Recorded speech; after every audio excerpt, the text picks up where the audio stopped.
ஓம்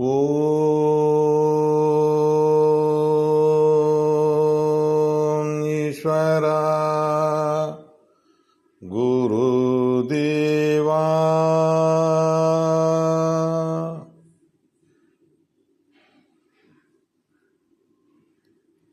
அனைவரும்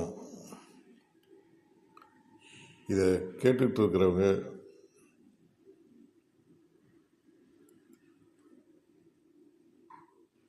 கொஞ்சம் சப்ஸ்கிரைப் பண்ணிங்க, சரிங்களா? அப்படி சப்ஸ்கிரைப் பண்ண உள்ள சேனல் நல்லா வளரும், சரிங்களா? நான் அடுத்தடுத்தது பதிவுகள் போட்டுட்ருக்கலாம், அதுக்கு தான். சரிங்க, உள்ள போகலாம். ஓம்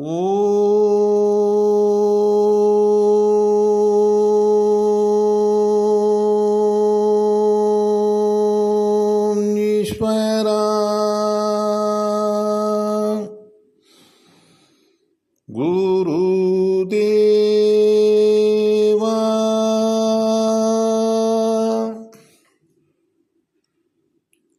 ஓம் ஈஸ்வரா குருதேவா என்பது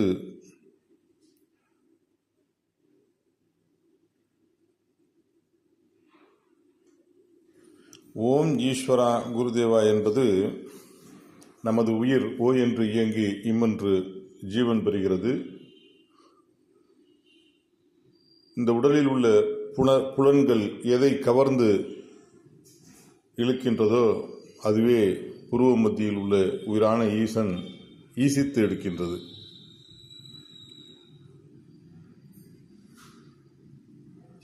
அந்த உயிரான ஈசனுக்குள் எதை கவர்கின்றமோ அதுவே குருவாக நின்று செயல்படுகிறது. இதில் சர்க்குருதேவரின் நாமமும் அடங்கியுள்ளது. ஓம் ஈஸ்வரா குருதேவா என்று நாம் நல்ல மூச்சு விட்டு இழுத்து சொல்லும் பொழுதே சர்க்குரு வந்துடுவார், ஞானகுரு வந்துடுவார்.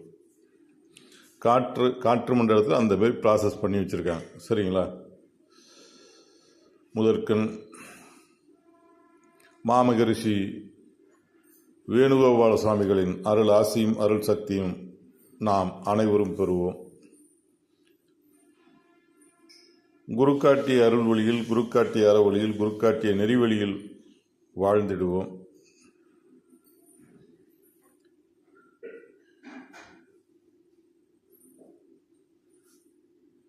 இப்போ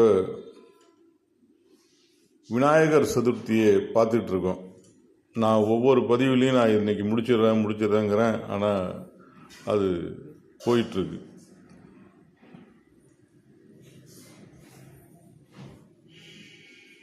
விநாயகர் சதுர்த்தியுடைய தன்மைகளில் நாம் பார்த்தோம். சதுர்த்தி என்றால் நிறுத்துதல் என்று பொருள். இந்த சதுர்த்தி என்ற நிலைகளை நாம் நிறுத்துதல் என்ற நிலையில் நாம் என்ன செய்கின்றோம்? விநாயகர் கோயிலுக்கு போய் தேங்காயை உடைச்சிட்டு வந்தால் சதுர்த்தியை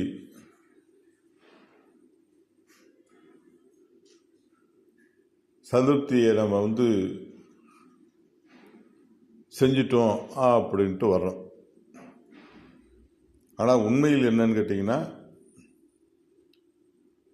பகைமை உணர்வுகளை நிறுத்த வேண்டும், கவலையை நிறுத்து, தீய குணங்களின் உணர்வுகளை நிறுத்துதல் வேண்டும். இதுதான் சதுர்த்தி. ஏற்கனவே பார்த்தோம். யுகங்கள் 5. யுகங்கள் 5 ஏன் அப்படின்னு சொன்னால், இந்த உயிர் எப்படி தோன்றியது, இந்த உடல் எப்படி பிறந்தது, இந்த சூரியன் எவ்வாறு உருவானது, கோள்கள் எப்படி உருவானது, நட்சத்திரங்கள் எவ்வாறு உருவானது, இதெல்லாம் நாம் தெரிஞ்சுக்கிட்டாதான் வினையை தீய வினையை கழித்து நல்வினையை கூட்டி அருள்வினைய வினையை நமக்குள் பெருக்கி என்றும் 16 என்ற பேரானந்த நிலையை, அந்த பெருவீடு பெருநிலையை அடையிறதுக்கு இலகுவாக இருக்கும், ரூட்டு நல்லா இருக்கும். எல்லா மார்க்கங்கள்லையும் கேள்வி நீங்கள் கேட்டீங்கன்னு சொன்னால் நீங்கள் தியானம் பண்ணுங்க, அது உங்களுக்கே தெரியும் அப்படின்ட்டுருவாங்க. இங்கே அப்படி கிடையாது. நீங்கள் எந்த கேள்வி கேட்டாலும் இங்கே பதில் உண்டு.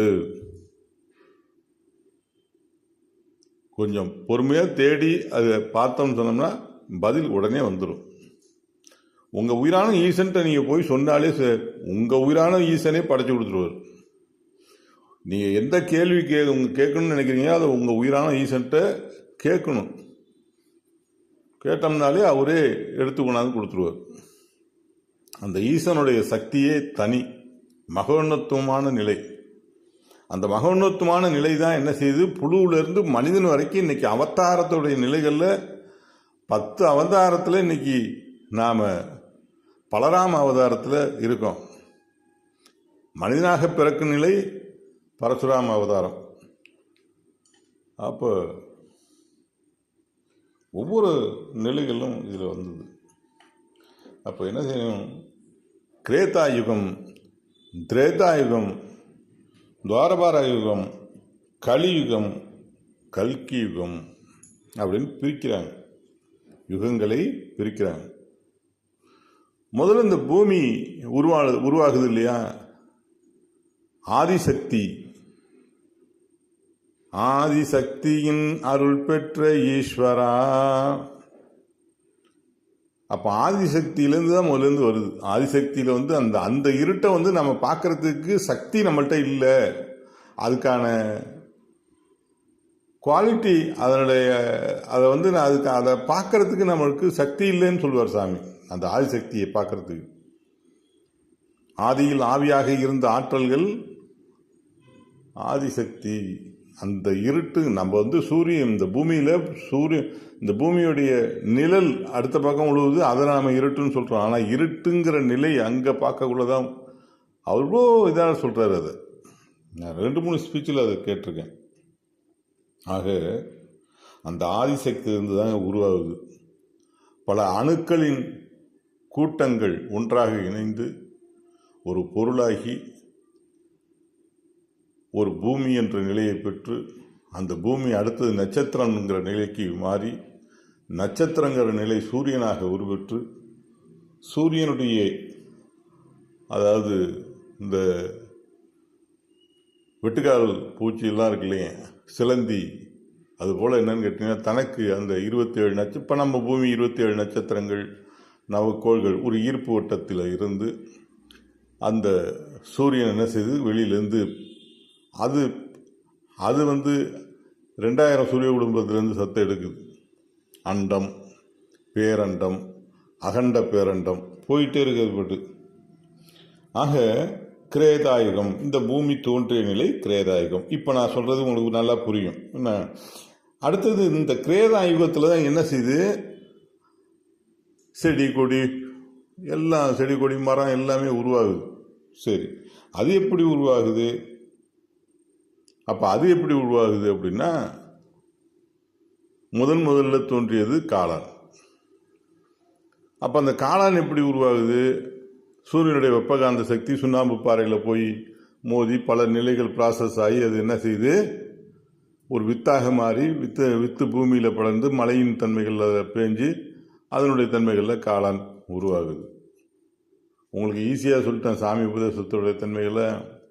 ரோஜா செடி ஒரு ரிக்கு, ரோஜா செடி ஒரு ரிக்கு, வேம்பு ஒரு ரிக்கு, விசைச்செடி ஒரு ரிக்கு. ரோஜா செடியிலேருந்து வெளிப்படக்கூடிய மனம் சாம, வேம்பிலிருந்து வெளிப்படக்கூடிய மனம் சாம, விசைச்செடியிலேருந்து வெளிப்படக்கூடிய மனம் சாம. வலு உள்ளது வலு இல்லாததை திறத்துது. வேம்பின் சத்து ரோஜா சத்தை திறத்துது.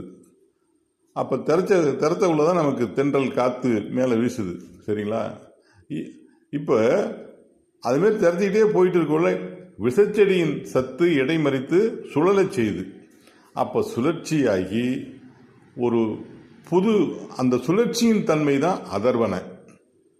அது ஒரு வித்தாக உருவெறுது. இந்த 3 சேர்ந்து மெர்ஜாகி ஒரு வித்தாக மாறுது. அதுதாங்க அது என்ன செய்யுது, மறுபடியும் நிலத்தில் விழுந்து மழையின் தன்மைகளில் கருவேப்பிலை செடியாக திடீர்னு அங்கங்கே அப்படியே முளைக்கும். மழை பெஞ்சிட்டு பார்த்தீங்கன்னா சொன்னால், இது போல் நாம் கற்பகோடி தாவர இனங்கள் இந்த பூமியில் உருவாகிட்டு இருக்கு ஒவ்வொரு நொடியும். அதில் பற்பல மூலிகையின் சத்தெல்லாம் எல்லாத்தையும் அழிக்கிறவங்க அழிச்சுக்கிட்டு இருக்காங்க. அதுவும் சர்க்குருவின் இயக்கமே. சரி, ரைட்டு, இருக்கட்டும். ஓகே, இப்போ விஷயத்துக்கு வந்துடுவோம். ஆக கிரேதாயுகம், அந்த இதில் திரேதாயுகம் எப்படி உடல் பெறுது? திரேதாயுகம் அடுத்த யுகம் திரேதாயுகம் எப்படி உருப்படுது? ஒரு விண்ணிலிருந்து உயிராக இந்த பூமியோட ஈர்ப்பில் கோடான கோடி கோடி கோடி கோடி உயிரணுக்களில் ஈர்ப்பின் தன்மை, இந்த பூமியில ஈர்ப்பின் தன்மைகளில் ஒரு தாவர இனத்தில் வந்து அது விழுந்து உயிரினத்தில் கூட இருக்கின்ற வெப்பகாந்தமும் தாவர இனத்தில் இருக்கிற வெப்பகாந்தமும் ஒன்றாக இணைந்து அதனுடைய மலம் என்ன செய்து ஒரு உடலை பெறுகிறது. கண்ணில்லாத புழுவை பெறுகிறது. கண்ணுள்ளாத புழுவான அந்த உடலை பெறுகிறது. இதுக்கு திரேதாயுகம்னு பேரு. அடுத்தது என்ன சொல்றாங்க? துவாரபாரகா யுகம்.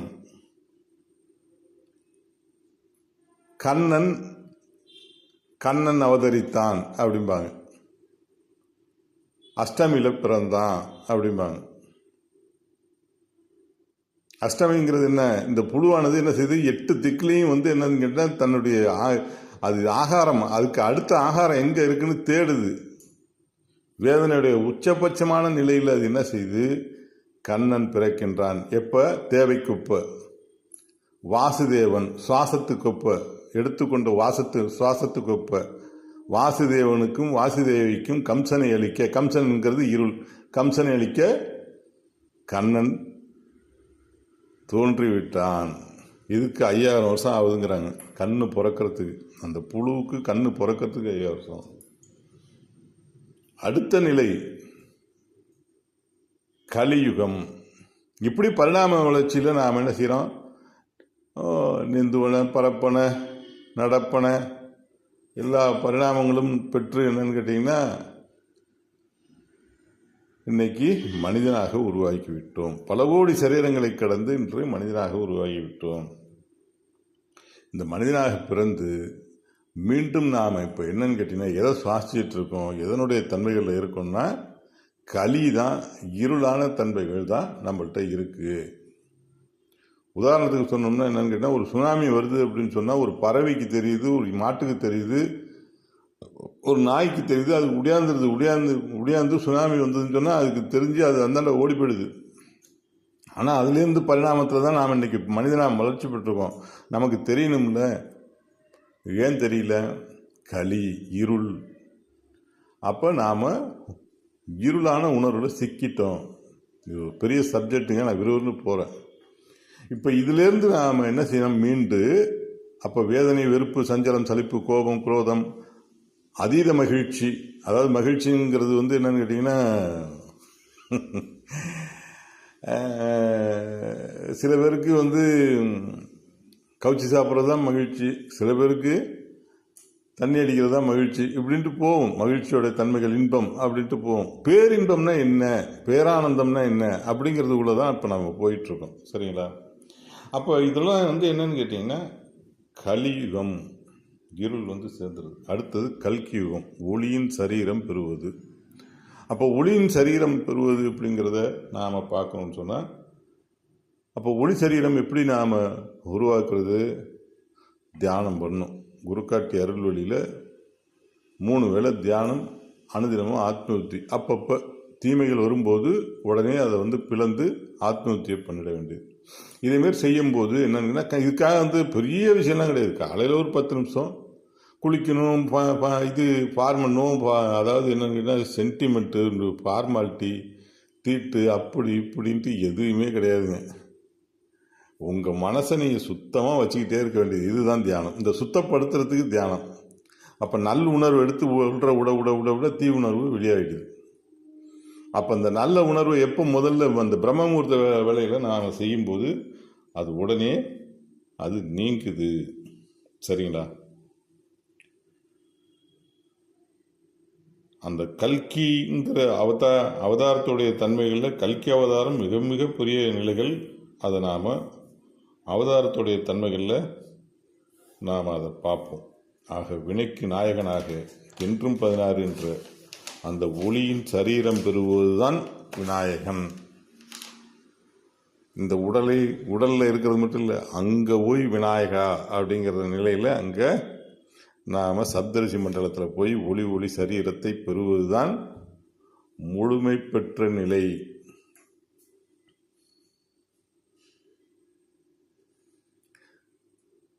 அடுத்து, தென்னாட்டுடைய சிவனை போற்றி எந்நாட்டவருக்கும் இறைவா போற்றி என்று சொல்லப்படக்கூடிய அகஸ்திய பெருமானார்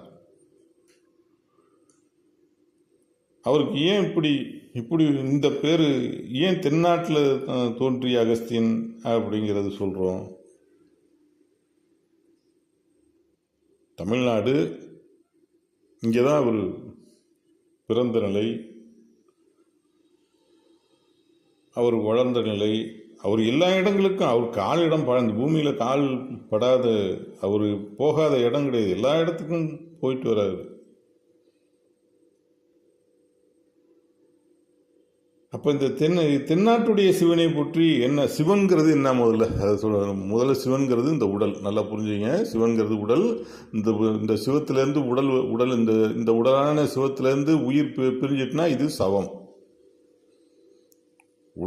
உடல்ல உயிர் இருக்க உள்ள சிவம், உடல்லேருந்து உயிர் போயிட்டுனா சவம். அப்போ ஓம் நம சிவாய. நாம் ஏற்கனவே பார்த்தோம், உயிர் என்ன செய்து ஓ என்று இயக்கி இம்மென்று ஜீவன் பெறுகிறது. ஓம் நம சிவாய. எதை சாட்சி உள்ள கொண்டு போகுதோ அது நமக்குள்ள சிவமாக உருவாகி கருவாகி அணுவாகி உடலாகுது. ஓம் நம சிவாய. சிவாய நம்ம ஓம். நம்ம இங்கேருந்து என்னன்னு கேட்டால், நாம் எடுத்து வெளிப்படுத்துகின்ற மூச்சலைகள், சொல்லலைகள், இதெல்லாம் சிவாய நம்ம ஓம். நாம் சொல்கிறத நம்ம சொல்லுவோம், அவங்க கேட்பாங்க. இது சிவாய நம்ம ஓம். சரிங்களா?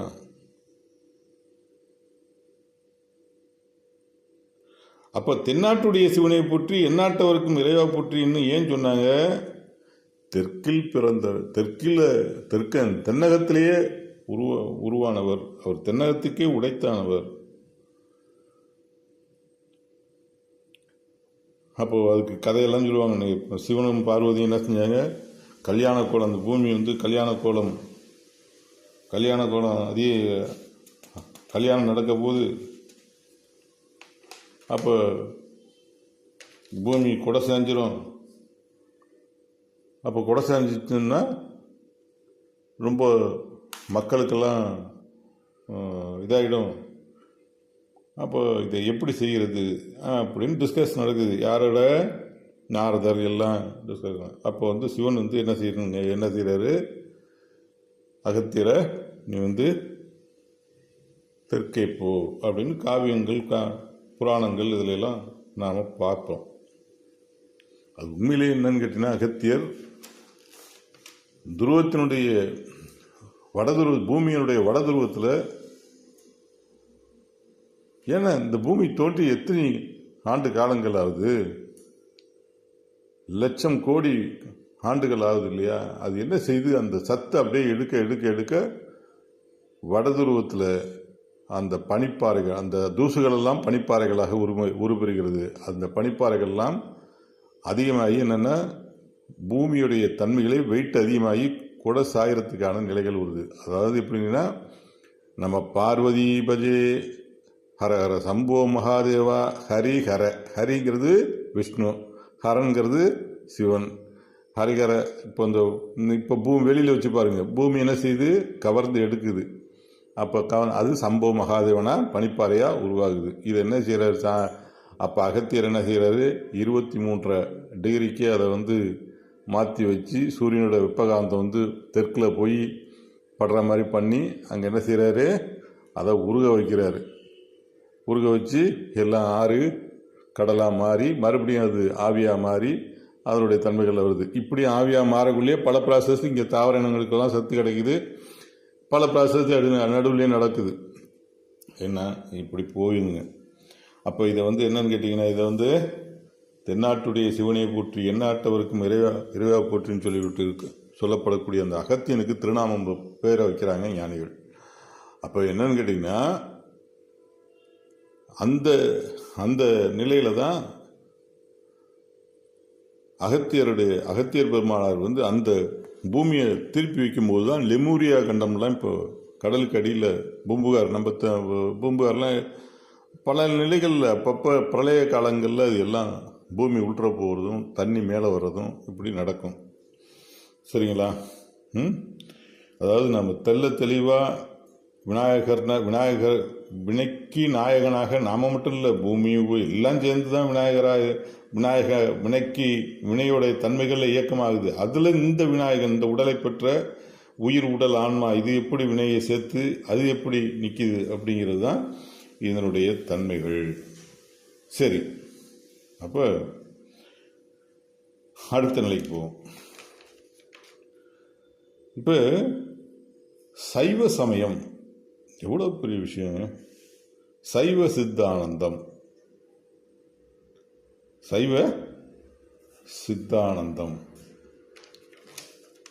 ஏங்க சைவ சித்தானந்தம் அப்படிங்கிறாங்க? சைவத்துக்கு இவ்வளோ பெரிய நிலைகளை கொடுக்குறாங்க. ஓம் ஈஸ்வரா குருதேவா கருணை ஸ்வரூபா. காலம் கடந்துட்டு நான் பாட்டுக்கு அப்படியே உள்ளே போயிட்டேன்னு பார்க்கவே இல்லை போயிட்டு. சரிங்க, ஓகே, இந்த அளவில் இதை நிறைவு பண்ணிக்கலாம். ஓம் ஈஸ்வரா குருதேவா. எல்லாரும் நல்லா இருக்கணும், நான் நல்லா இருக்கணும். அந்த துருவ நட்சத்திரத்தின் பேரொரு பொருள் இப்புவி முழுவதும் படணும். இப்புவியில் கலந்துள்ள நச்சுத்தன்மைகள் அனைத்தும் நீங்கணும். இப்புவியில் வாழும் மக்கள் அனைவரும் மதபேதமின்றி, இனபேதமின்றி, மொழிபேதமின்றி, மனபேதமின்றி சாந்தம் பெற்று, அமைதி பெற்று, தெளிவு பெற்று, அருள் ஞானம் பெற்று, தெய்வீக அன்பும், தெய்வீக பண்பும், தெய்வீக அருளும், தெய்வீக ஞானமும் பெற்று என்றும் 16 என்ற ஏகானந்த வாழ்க்கையை அவர்கள் வாழ்ந்து குடும்ப ஒற்றுமுடன் மன மகிழ்ச்சியுடன் வாழ வேண்டும். ஈஸ்வரா குருதேவா கருணை ஸ்வரூபா. ஓம் ஈஸ்வரா குருதேவா.